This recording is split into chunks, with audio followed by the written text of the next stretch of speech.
मैं अहमदास पलांगे सीजी शिक्षा में आपका स्वागत करता हूं। हम देख रहे हैं कक्षा 11वीं रसायन विज्ञान का दूसरा चैप्टर परमाणु की संरचना। इसमें से हम लोग बहुत सारे जो टॉपिक है वो इससे पहले वीडियो में हम लोग क्या कर चुके हैं, क्लियर कर चुके हैं।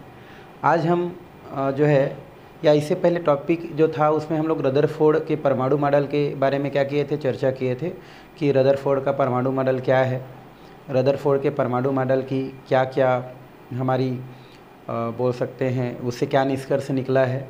और साथ ही लास्ट टाइम ये देखे थे कि रदरफोर्ड की जो परमाणु मॉडल की कुछ क्या थी, सीमाएँ थी। तो रदरफोर्ड के जो परमाणु मॉडल दिया गया उनमें सीमाएँ आ गए, इसलिए परमाणु की जो संरचना है उसको समझाने के लिए फिर से एक नया मॉडल जो है यहाँ पर जो है लाया गया या बताया गया, जिसका नाम है बोहर का परमाणु मॉडल के विकास की पृष्ठभूमि। मतलब हम ये बोल सकते हैं कि जो रदरफोर्ड जी थे, उस रदरफोर्ड के जो परमाणु मॉडल थे उसमें बहुत सारे सीमाएं थे। तो उन सीमाओं को दूर करने के लिए पुनः एक मॉडल जो है परमाणु की संरचना को बताने के लिए दिया गया। और ये जो मॉडल दिया गया वो नील बोर जो वैज्ञानिक थे उनके द्वारा दिया गया, जिसको उनके नाम के आधार पर बोहर के क्या कहते हैं, परमाणु मॉडल के नाम से जानते हैं। इस मॉडल को समझने से पहले हमको जो है कुछ बातें यहाँ पर करना है। ऐसा बोलते हैं कि ऐतिहासिक रूप से ये बोला जाता है कि कोई भी जो क्या होता है, जो द्रव्य होता है, इस द्रव्य के साथ विकिरणों का अन्योन्य क्रिया है ना, विकिरणों का अन्योन्य क्रिया, विकिरणों का अन्योन्य क्रिया, विकिरणों के अन्योन्य क्रिया है ना। यहाँ थोड़ा सा समझते रहेंगे भाई, अन्योन्य क्रिया थ्योरी ज़्यादा है। तो ऐतिहासिक रूप से ये पता चला है कि द्रव्य के साथ विकिरणों के अन्योन्य क्रिया के अध्ययन से जो प्राप्त परिणाम होता है, उस परिणामों से जो परमाणु होते हैं या जो अणु होते हैं उनकी जो संरचना होता है, उस संरचना को काफ़ी अच्छा ढंग से क्या किया जा सकता है, समझाया जा सकता है, सरल ढंग से बताया जा सकता है। तो इन्हीं परिणामों का उपयोग करके, किन परिणामों का, ये द्रव्य और विकिरण के जो अन्योन्य क्रिया से प्राप्त जो परिणाम था, उन परिणामों का उपयोग करके जो बोर जो नील बोर नाम का जो क्या था साइंटिस्ट था, उन्होंने क्या किया, जो भी रदरफोर्ड के परमाणु मॉडल में जो क्या था, कमियां था, सीमाएं था, उनको दूर किया। और दूर करने के पश्चात फिर वो अपने द्वारा परमाणु की संरचना को दर्शाने के लिए फिर जो है बोहर के परमाणु मॉडल का क्या किया, विकास किया, जिसका कुछ मुख्य बातें यहाँ पर निम्नलिखित है। या हमने अपने द्वारा जो क्या दिया, जो बोहर ने परमाणु मॉडल विकसित किया, उसके कुछ बातें जो मुख्य बातें हैं वो निम्न हैं। तो पहला बात उन्होंने अपने मॉडल में बताया है, तो उस बात को हम यहाँ पर क्या कर सकते हैं भाई, रख सकते हैं। तो पहला बात ये है कि जो विद्युत चुंबकीय विकिरण होते हैं उसके द्वैतीय व्यवहार, वहाँ हमारे बोहर के जो परमाणु मॉडल का जो मुख्य बातें हैं, जो मुख्य अभिगृहित है, उसमें पहला बात क्या है, विद्युत चुंबकीय विकिरणों का चुंबकीय व्यवहार, या बोल सकते हैं विद्युत चुंबकीय विकिरणों की चुंबकीय व्यवहार, विद्युत चुंबकीय विकिरणों के हम लोग क्या कर सकते हैं, विद्युत चुंबकीय विकिरणों के हम लोग क्या कर सकते हैं, व्यवहार के, या बोल सकते हैं तरंग व्यवहार, या हम बोल सकते हैं विद्युत चुंबकीय विकिरणों के व्यवहार के बारे में, व्यवहार के बारे में। अर्थात उन्होंने पहला बात ये बोला कि विद्युत चुंबकीय जो विकिरण होता है वो कण के भी जैसा व्यवहार करता है और तरंग के भी जैसा व्यवहार करता है। तो इसको हम लोग क्या लिख सकते हैं, पहला पॉइंट में ही लिख सकते हैं कि विद्युत चुंबकीय विकिरणों के द्वैतीय व्यवहार का मतलब क्या होता है, द्वैतीय व्यवहार का मतलब ये होता है कि विद्युत चुंबकीय जो विकिरण होता है वो तरंग के जैसा भी क्या करता है, हमारा बिहेव करता है, और कण के जैसा भी क्या करता है, हमारा बिहेव करता है। ये पहले जो बात है वो बोहर के परमाणु मॉडल का मुख्य बात होता है। दूसरा बात होता है हमारा परमाणु स्पेक्ट्रम। परमाणु क्या है हमारा, स्पेक्ट्रम। स्पेक्ट्रम। तो उन्होंने अपने जो परमाणु मॉडल है उसमें दो बात मुख्य रूप से बताया है। पहला, विद्युत चुम्बकीय विकिरणों के द्वैती व्यवहार, अर्थात हम ये बोल सकते हैं कि जो विद्युत चुम्बकीय विकिरण होता है वो तरंग के जैसा भी व्यवहार करता है और कण के जैसा भी व्यवहार करता है। और दूसरा होता है परमाणु स्पेक्ट्रम का प्रायोगिक परिणाम। तो इन दोनों के बारे में हमको क्या करना है, या ये दोनों बात बोहर ने अपने परमाणु मॉडल में क्या किया है, बताया है, या यही दोनों बात बोहर के परमाणु मॉडल के क्या होते हैं, मुख्य अभिगृहित बातें होते हैं। तो ये हो गया हमारा दो बात। तो इन दोनों में से हमको पहले किसके बारे में जानना है, हमको विद्युत चुम्बकीय विकिरण के जो भी बारे में या उसके द्वैती व्यवहार के बारे में हमको क्या करना है, जानना है, या ये बोल सकते हैं कि हमको पहले विद्युत चुम्बकीय विकिरण के बारे में जानना है।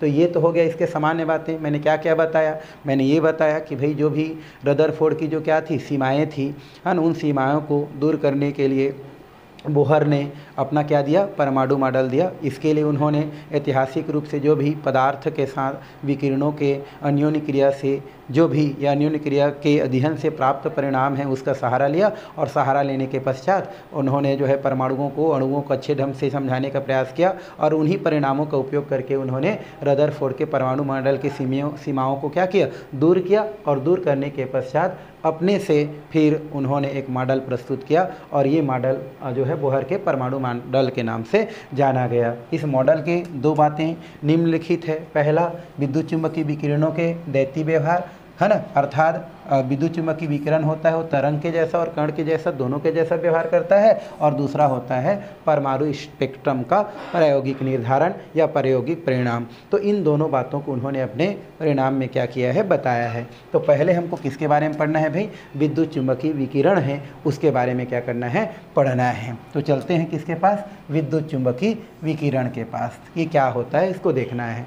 अब ये जो विद्युत चुम्बकीय विकिरण होता है इसकी जो कहानी है वो 19वीं सदी के जो लगभग बीच में की बात है, 19वीं सदी के बीच की बात है। उस समय जो भी भौतिकविद थे उन्होंने जो गर्म वस्तु है, कौन सा वस्तु है हमारा, गर्म जो वस्तु है, उस गर्म वस्तु से अवशोषित होने वाले या उत्सर्जित होने वाले जो भी विकिरण था उसके सक्रियताओं का क्या किया, उन्होंने अध्ययन किया। और फिर जो भी गर्म वस्तु से उत्सर्जित होने वाले जो विकिरण था उन विकिरणों को उन्होंने जो है ऊष्मीय विकिरण, कौन सा हमारा, ऊष्मीय विकिरण कहा। कौन कहा, उस समय, किस समय, 19वीं शताब्दी जो था उस समय, उसने या 19वीं शताब्दी के जो मध्य था उस समय जो भौतिकविद थे, भौतिक के जो जानने वाले थे, उन्होंने गर्म जो वस्तु था इस गर्म वस्तु से अवशोषित या हम बोल सकते हैं उत्सर्जित जो क्या था हमारा विकिरण था उसके सक्रियता के बारे में अध्ययन किया, और उन उत्सर्जित या अवशोषित ऊष्मा को उन्होंने क्या नाम बोल दिया, ऊष्मीय विकिरण का नाम बोल दिया, है ना। या हम ये बोल सकते हैं कि गर्म वस्तु से उत्पन्न होने वाला जो क्या है ऊष्मा है या अवशोषित ऊष्मा है उसको उन्होंने क्या बोला, ऊष्मीय विकिरण बोला, या उन विकिरणों को उन्होंने ऊष्मीय विकिरण बोला।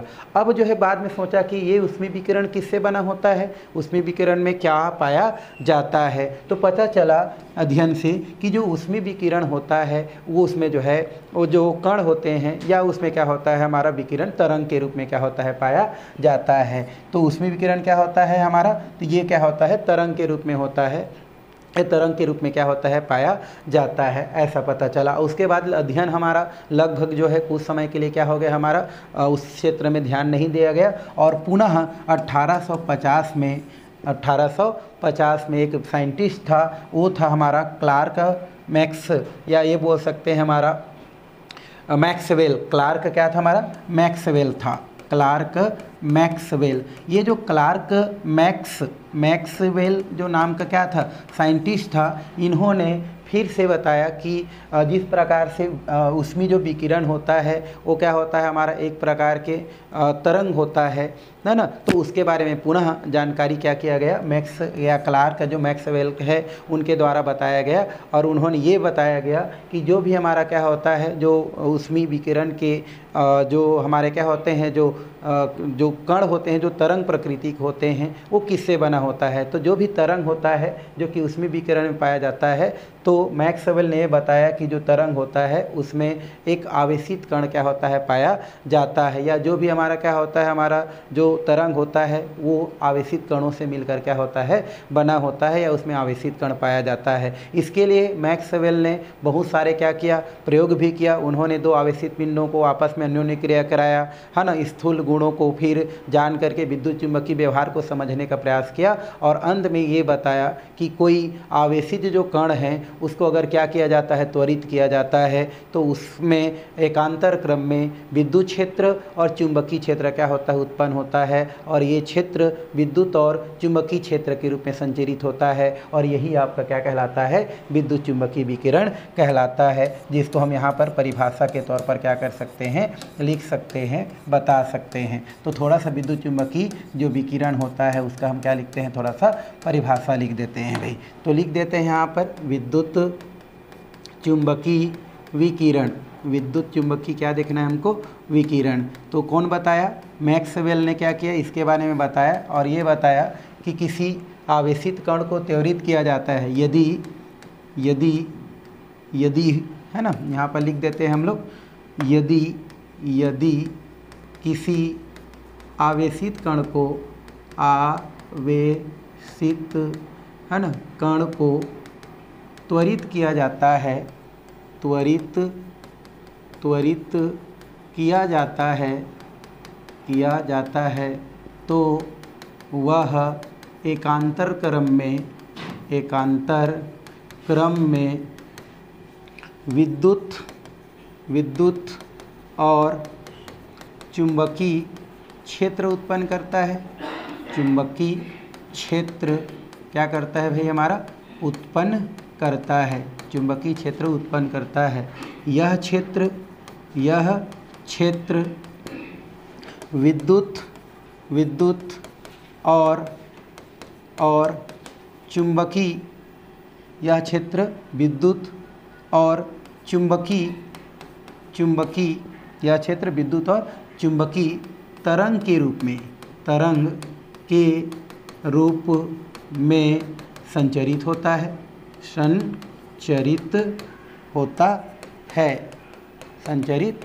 है। इसे ही विद्युत चुंबकीय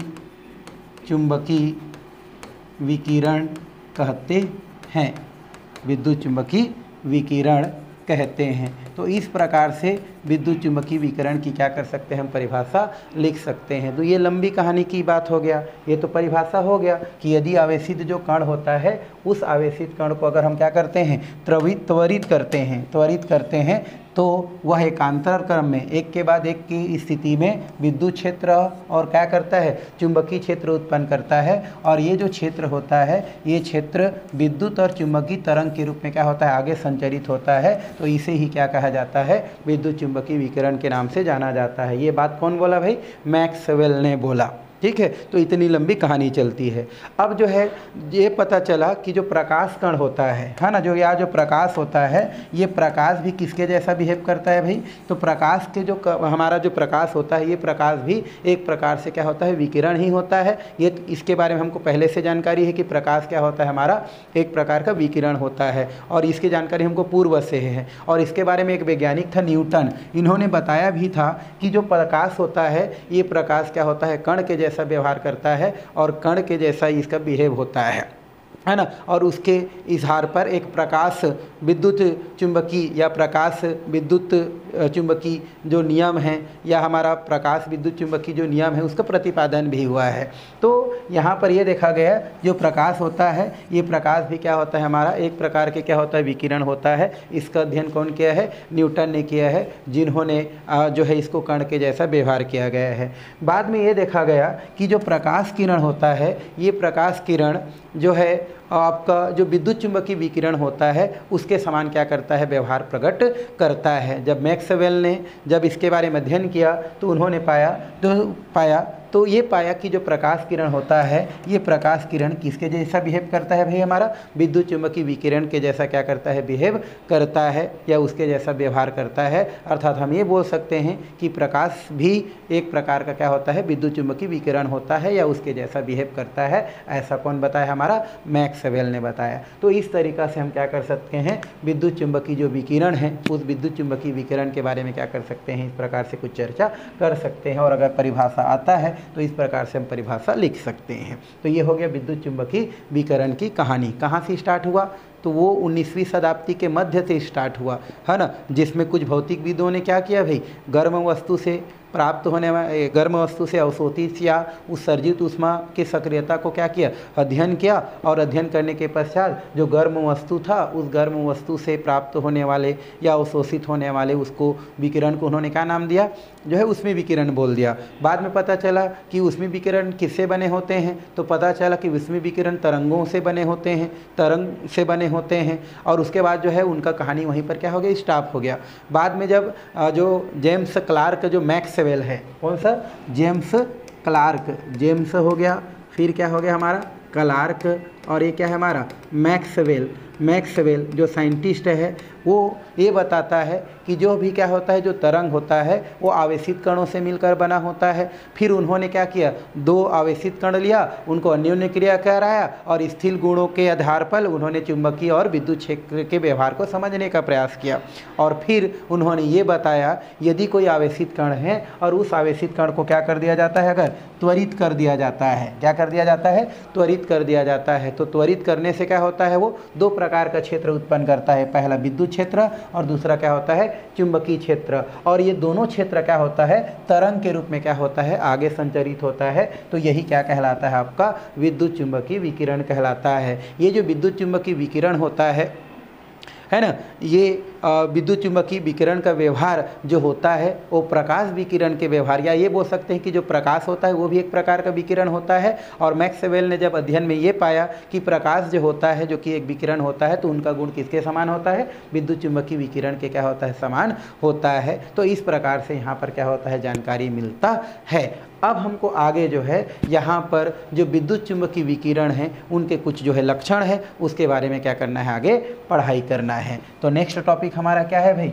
विद्युत चुंबकीय विकिरण के क्या देखना है, थोड़ा सा हमको अभिलक्षण देखना है। क्या देखना है, अभिलक्षण। इसमें बहुत सारा अभिलक्षण लिखा है। पहला अभिलक्षण ये लिखा है कि जो भी दोलायमान, दोलायमान क्या होता है, जो कंपन करने वाले जो कण होते हैं, है ना, ये क्या करते हैं, दो प्रकार के क्या होते हैं, क्षेत्र उत्पन्न करते हैं। तो दोलायमान जो भी कण होता है उस कण के हम एक प्रकार से त्वरण से बोल सकते हैं विद्युत क्षेत्र, और क्या होता है, चुंबकीय क्षेत्र उत्पन्न होता है। तो इसको हम लोग देखें अभी कि कोई भी जो क्या होता है, जो कण जब त्वरित होता है तो दो प्रकार का क्षेत्र उत्पन्न होता है। कौन कौन सा हमारा, एक होता है विद्युत क्षेत्र और एक होता है चुंबकीय क्षेत्र। और ये दोनों क्षेत्र क्या होता है, एक दूसरे के क्या होते हैं, लंबवत होते हैं। और ये संचरण की दिशा में ही आगे क्या हो जाते हैं, संचरण की दिशा में भी क्या होते हैं, लंबवत होते हैं। तो इस प्रकार से हम लिख सकते हैं कि जो भी त्वरित कण होता है, त्वरित कण, यहाँ पर आप पहला लक्षण क्या कर सकते हैं, लिख सकते हैं, त्वरित कण द्वारा है ना, विद्युत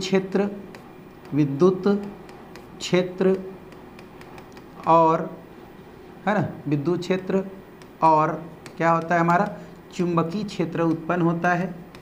चुंबकीय क्षेत्र, त्वरित कण द्वारा विद्युत क्षेत्र और चुंबकीय क्षेत्र उत्पन्न होता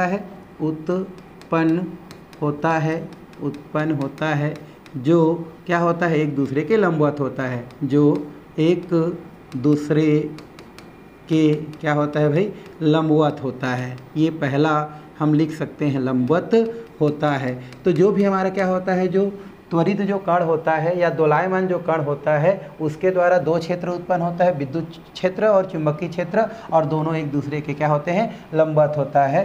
तथा ये जो है क्या होता है, संचरण की दिशा में भी क्या होता है, लंबवत होता है। तथा ये संचरण की दिशा में भी लंबवत होता है। तथा ये संचरण है ना, यहाँ पर लिख सकते हैं हम लोग संचरण की दिशा में भी क्या होता है हमारा, लंबवत होता है, लंबवत होता है। तो इस प्रकार से उन्होंने पहला अभिलक्षण ये दिया कि कोई भी त्वरित कण होता है, जो दोलायमान कण होता है, वो दो प्रकार का क्षेत्र उत्पन्न करता है, एक चुंबकीय क्षेत्र और एक क्या होता है हमारा विद्युत क्षेत्र, और दोनों एक दूसरे के क्या होते हैं, लंबवत होता है। और जिस दिशा में क्या होता है उसका संचरण होता है, वो संचरण की दिशा भी क्या होता है आपका लंबवत होता है। यही पहला विद्युत चुंबकीय जो क्या होता है हमारा विकिरण होता है, उसका क्या होता है पहला लक्षण होता है। और यहाँ पर इसका जो लंबवत स्थिति है उसको यहाँ पर क्या किया जा सकता है, देखा जा सकता है। यहाँ पर देखो, जब ये क्या करता है, जब क्या करता है, ये कंपित करता है, कोई कण क्या करता है, कंपित करता है, तो कितने प्रकार का क्षेत्र उत्पन्न करता है भाई, दो प्रकार का क्षेत्र उत्पन्न करता है। एक होता है मैग्नेटिक फील्ड और एक होता है इलेक्ट्रिक फील्ड, और ये दोनों एक दूसरे के क्या होता है हमारा लंबवत होता है। इसको हम लोग मान लेते हैं जो है विद्युत क्षेत्र, ये होता है चुंबकीय क्षेत्र, ये दोनों उत्पन्न होता है और ये दोनों एक दूसरे के क्या होता है लंबवत होता है। यही क्या होता है हमारा पहला लक्षण होता है। दूसरा लक्षण की बात करें तो दूसरा लक्षण में क्या होता है, जैसे कुछ हमारे क्या होते हैं तरंगे होते हैं, जिसमें हम लोग बोल सकते हैं, एक बोल सकते हैं जल तरंगे होता है ना। ये तरंगे ऐसे होते हैं जिसके लिए एक माध्यम की क्या होता है आवश्यकता होता है, लेकिन हमारे विद्युत चुंबकीय जो विकिरणें होती हैं उनके लिए किसी प्रकार की कोई माध्यम की आवश्यकता नहीं होता है। तो दूसरा पॉइंट लिखा जा सकता है कि विद्युत चुंबकीय विकिरणें विद्युत चुंबकीय विकिरणें के विद्युत चुंबकीय विकिरण के गमन के लिए माध्यम की आवश्यकता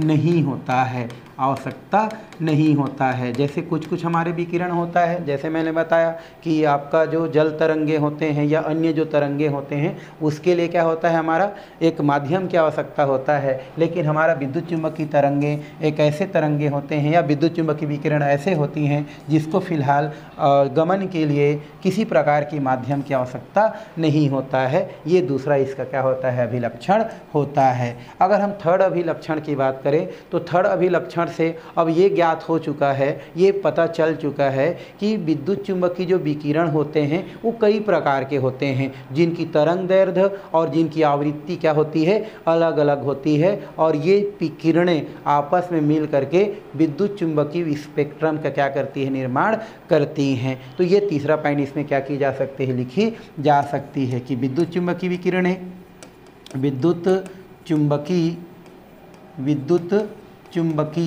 विकिरणें विद्युत चुंबकीय क्या भाई विकिरणें, ये हम लोग क्या लिख दे विद्युत चुंबकीय विकिरणें कई प्रकार की होती हैं, कई प्रकार की होती हैं है ना, जिसके तरंग दैर्ध्य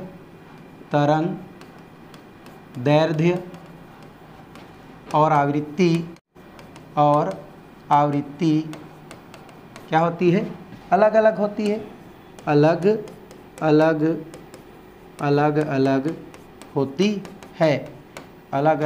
होती है, और ये आपस में मिलकर विद्युत चुंबकीय स्पेक्ट्रम बनाती है ना, आपस में मिलकर विद्युत चुंबकीय स्पेक्ट्रम का निर्माण करती है, या जब आपस में मिल जाती है तो उसको विद्युत चुंबकीय स्पेक्ट्रम कही जाती है। तो ये हमारा कितना पॉइंट हो गया थर्ड पॉइंट की विद्युत चुंबकीय विकिरण कई प्रकार की होती है भाई, कई प्रकार की होती है, और जिसके तरंग दैर्ध्य क्या होती है आवृत्ति जो होती है वो क्या होती है आपकी अलग अलग होती है, और यही एक से अधिक प्रकार की जो विद्युत चुंबकीय विकिरण है वो एक साथ जो है क्या नाम से जानी जाती है विद्युत चुंबकीय विकिरण विद्युत चुंबकीय स्पेक्ट्रम के नाम से जानी जाती है। और ये जो विद्युत चुंबकीय स्पेक्ट्रम होती है उसकी कई क्षेत्र होती हैं है ना, विद्युत चुंबकीय है ना स्पेक्ट्रम की विद्युत चुंबकीय स्पेक्ट्रम की है ना कई क्षेत्र होती हैं, कई क्षेत्र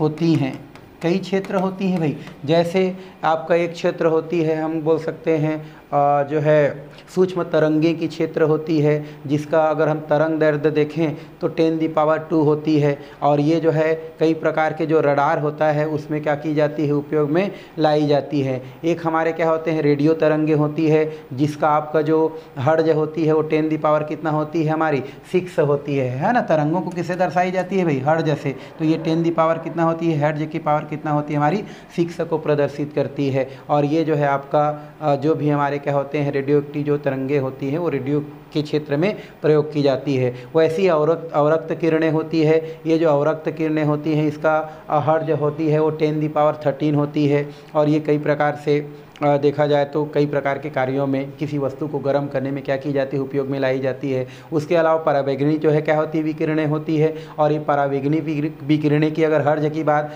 करें तो ये H/10 जो है 16 होती है, जो कि लगभग सूर्य के एक भाग को क्या करती है, प्रदर्शित करती है। वैसे ही हमारे एक हमारा दृश्य क्षेत्र रहती है। और ये जो दृश्य क्षेत्र होती है उसी क्षेत्र को हमारे आँखें क्या कर सकती है, देख सकती है, या उन्हीं को क्या कर सकती है, वो प्रदर्शित कर सकती हैं। तो इस प्रकार से चुंबकीय हमारा जो स्पेक्ट्रम होती है उसमें कई क्षेत्र होती हैं। जैसे मैंने बताया ना, रेडियो चुंबकीय क्षेत्र, सूक्ष्म तरंगे क्षेत्र, अवरक्त जो किरणें हैं उस वो वाला क्षेत्र, परावैंगनी किरणें वाला जो क्षेत्र हो गया। उसके अलावा हमारा एक दृश्य क्षेत्र रहती है। तो इतने जो सारे विकिरणें जो होती हैं जिसको एक साथ क्या नाम से जानी जाती है, विद्युत चुंबकीय स्पेक्ट्रम के नाम से जानी जाती है। तो उनमें से केवल दृश्य क्षेत्र, जो दृश्य क्षेत्र होती है वही क्षेत्र को हमारे आँखें क्या कर सकती है, देख सकती हैं, या उसको हम लोग क्या कर सकती है, हमारे आँखें पहचान सकती है। तो ये हमारे क्या होती है, इसके थर्ड जो पॉइंट है उसको क्या करती है, प्रदर्शित करती है। और आगे ये जो स्पेक्ट्रम है वो जो है यहाँ पर हम जो है क्या करने वाले हैं, देखने वाले हैं भाई कैसे दिखता है उसको हम लोग इसके बाद देखने वाले हैं। तो कितना पॉइंट हो गया हमारा, 3 पॉइंट हो गया। अगर हम यहाँ पर जो है 4th पॉइंट की बात करें, चौथा पॉइंट की क्या करें, बात करें, तो चौथा पॉइंट में ये बताया गया है कि विद्युत चुंबकीय जो विकिरणें हैं उनको दर्शाने के लिए कई प्रकार की मात्रकों का क्या की जाती है, उपयोग की जाती है। तो यहाँ पर लिख सकते हैं विद्युत चुंबकीय विकिरणों को है ना दर्शाने के लिए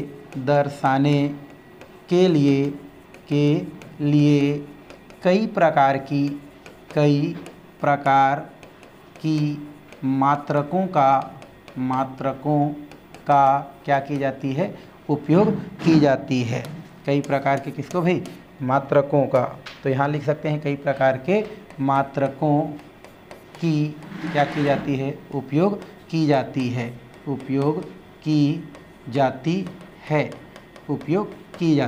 है ना। कई प्रकार के मात्रकों का उपयोग की जाती है। जैसे यहाँ पर आप लिख सकते हैं तरंग दैर्ध्य जो होता है, तरंग दैर्ध्य इसको दर्शाने के लिए लैम्डा का प्रयोग की जाती है भाई। तरंग दैर्ध्य है ना को दर्शाने के लिए किसका, हमारा लैम्डा का प्रयोग की जाती है ना। इस प्रकार से हमारा क्या होता है, हमारा लैम्डा होता है, इसका प्रयोग की जाती है। आवृत्ति को दर्शाने के लिए यहाँ पर जो है भी का क्या की जाती है, प्रयोग की जाती है। तो ये हो गया हमारा इसके कुछ मात्रक। ज़्यादातर विद्युत चुंबकीय जो विकिरण होती है उस विद्युत चुंबकीय विकिरण को दर्शाने के लिए मीटर का भी प्रयोग की जाती है। अब ये देखा गया है कि यदि हम निर्वात में क्या करते हैं, विद्युत चुंबकीय विकिरण को क्या करते हैं हम लोग, जब गति करते हैं, या ये बोल सकते हैं कि विकिरण जो होता है, विद्युत चुंबकीय जो विकिरण होता है जब निर्वात में गति करता है तो जितने भी विद्युत चुंबकीय विकिरणें होते हैं सबकी गति क्या होती है, एक समान होती है। क्योंकि अभी पढ़े हैं ना भाई, विद्युत चुंबकीय विकिरणें बहुत प्रकार की होती है। तो जितने भी विद्युत चुंबकीय विकिरणें हैं वो जब क्या करती है, निर्वात में गमन करती है तो सब की गति क्या होती है, एक समान होती है। और ये जो गति है वो आपका 3.0 × 10⁻, कितना होती है हमारा, 8 के क्या होती है, हमारी बराबर होती है। कितने के बराबर होती है, 8 मीटर जो है पर सेकेंड के क्या होती है, हमारी बराबर होती है। और ये जो हमारा जो गति होती है, यह गति प्रकाश की गति के नाम से क्या की जाती है, जानी जाती है। किसके नाम से जानी जाती है भाई, प्रकाश की गति। प्रकाश की गति के नाम से क्या की जाती है, जानी जाती है। तो एक चीज़ यहाँ से और मिल जाती है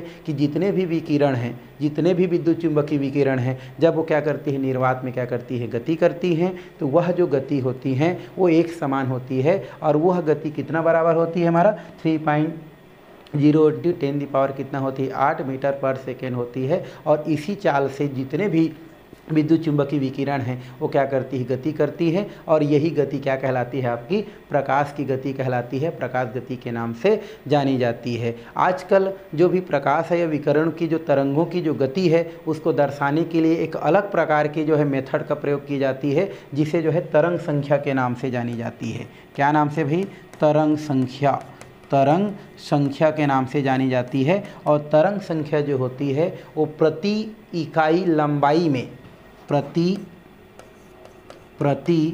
इकाई लंबाई में है ना, तरंग दैर्ध्यों की संख्या, तरंग दैर्ध्यों की संख्या को, तरंग दैर्ध्यों की संख्या को है ना, तरंग संख्या के नाम से जानी जाती है, तरंग संख्या के नाम से जानी जाती है, या तरंग संख्या कही जाती है, तरंग संख्या कही जाती है, या कहते हैं, लिख सकते हैं, है ना, संख्या कहते हैं।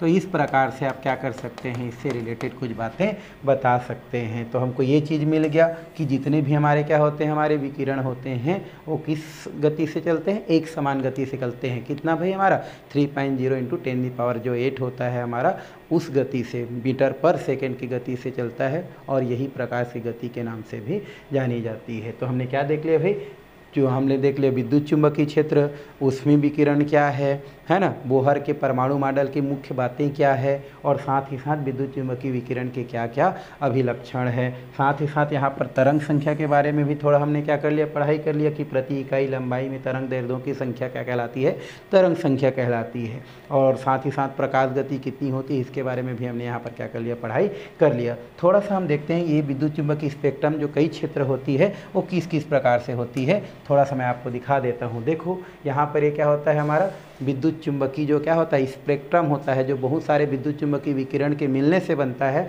वो इस प्रकार दिखाई देता है। जैसे यहाँ पर क्या होता है हमारा, यहाँ पर कुछ आपको क्या दिख रहा है, हमारा क्षेत्र आपको दिख रहा है। जैसे ये हमारा क्षेत्र दिख रहा है, हमारा गामा क्षेत्र, ये होता है एक्सरे क्षेत्र, ये होता है अल्ट्रावायलेट रे, ये इंफ्रारेड रेड, ये रेडार होता है, रडार जिसको मैं बता रहा था, एक एफएम वाला होता है जो टीवी और किसको और एफएम को शो करता है, ये शॉर्ट वेव होता है। तो इतने प्रकार के क्या होते हैं, उनमें विकिरण पाए जाते हैं। लेकिन इनमें से कोई भी जो विकिरण होता है वो हमारे आँखों से दिखाई नहीं देता है, केवल जो दृश्य क्षेत्र होता है या जो दृश्य प्रकाश होता है उसी को ही हमारे आँखें देख पाती है। और ये आपको जो कलरफुल क्या कर रहा है, आपको दिखाई दे रहा है, यही क्या होता है, दृश्य क्षेत्र होता है। और इसी क्षेत्र को हमारे आँखें क्या कर पाती है, देख पाती है, जहाँ पर ये विभिन्न प्रकार के कलर के रूप में दिखाई देती है। जैसे सूर्य में 7 कलर होती है, वैसे इसमें 7 कलर होती है। जैसे बैजानी हैप्पी नाला बोलते हैं, उसी प्रकार से यहाँ पर ये 7 कलर ही, जिसे दृश्य क्षेत्र के नाम से जानी जाती है, इसी को हमारे आंखें क्या कर पाती है, देख पाती है। तो फिलहाल आज के लिए इतना ही करते हैं, ये जो है। और बाकी जो इससे रिलेटेड बातें हैं हम नेक्स्ट वीडियो में करने वाले हैं, जिसमें हम लोग तरंग दैर्ध्य के बारे में जानने वाले हैं, आवृत्ति के बारे में जानने वाले हैं, और भी बहुत सारे छोटे छोटे पॉइंट हैं उनके बारे में हम क्या करने वाले हैं, जानने वाले हैं। तो आज के लिए फ़िलहाल क्या करते हैं भाई, इतना ही करते हैं। ओके।